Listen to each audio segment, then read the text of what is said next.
So, this is the first round of my Wakefield Regional run. First off, huge shout-outs to Cybertron for featuring my team on Road to Ranked. It is probably how you found this channel in the first place. Also, shout-outs to Duncan Knee Deep for being kind enough to capture my regional so that I can have this lovely looking video. Oh, look at that, so much better than a webcam. So, he's going to lead off with a Salamence and a Rayquaza, as I lead off with my Gengar and Sizzle. I am expecting the Salamence to be the Mega that he chooses to go for, because surely a normal Salamence can't do anything in this meta.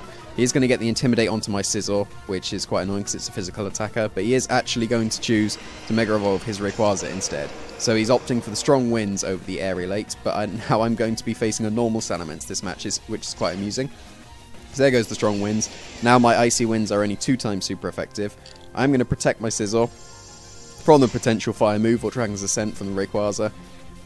I do go for the Icy Wind to outspeed both, but I miss the Rayquaza, which is horrible because now, because of his Mega Evolution, he will outspeed my Gengar, which is exactly what I was going to avoid. But I do connect with the Salamence, it's now slower, and he does Dragon's Ascent into Scizor and Earthquake from the Salamence, which is quite unusual, and I can only assume he was expecting a Mega Gengar. But I'm not a Mega Gengar, I am a Sash Gengar, so I couldn't Mega Evolve. Now here, he's going to switch out his Rayquaza, getting rid of the strong winds. So now this Salamence is again 4 times weak to Icy Wind, and I am able to just knock it out because the strong winds have gone. So that was really kind of my opponent. So down goes the Salamence, and I get a huge chunk onto the Amoonguss with the Icy Wind, and I am actually going to go for the Swords Dance with my Scizor, putting it at +1. So now the Scizor can probably threaten this Amoonguss with a Bug Bite KO, because most Amoonguss are surely more specially defensive in this metagame.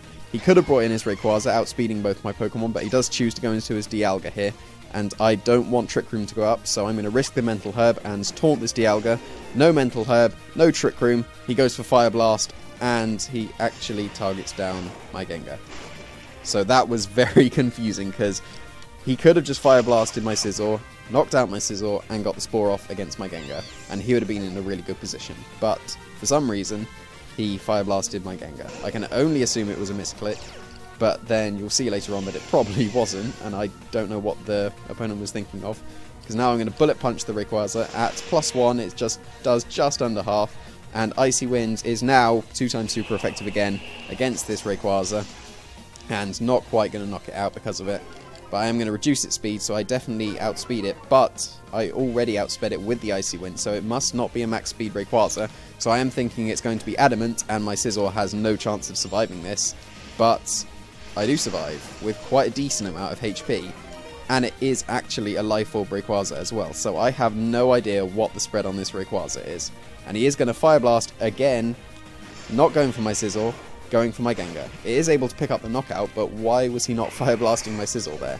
I was really confused by that. I didn't know what was going on. So I'm going to bring in my Kyogre. It's going to be a Primal Kyogre. So, you know, going to have to go through all this animation of Primal reversing. You know, that's the best way to time a stall in VGC. Send out all your Primals, because it takes up so much time, because I had to keep stalling until it's done. So, here is the Primordial Sea, getting rid of his strong winds. So now, if I choose to Ice Beam the Rayquaza, it will be 4 times super effective again.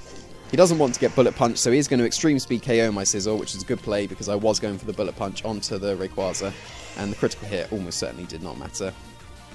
And he is able to KO himself with the Life Orb, so now he's just got his Dialga left against my Kyogre, going for a full-powered, single-target Water Spout, and it does a huge chunk to this Dialga, which is brilliant, because Dialga is certainly a problem for this team, and he's even going to go for the Iron Tail, so I have no idea what's going on, and I actually feel quite bad about this, because my opponent is, with the sets that he has, and the Pokemon, like Electabuzz and Empoleon he had in the back, he is unlikely to help my resistance, so I'm thinking already I need to go X1 in the tournaments to cut, because my resistance is likely to be quite poor.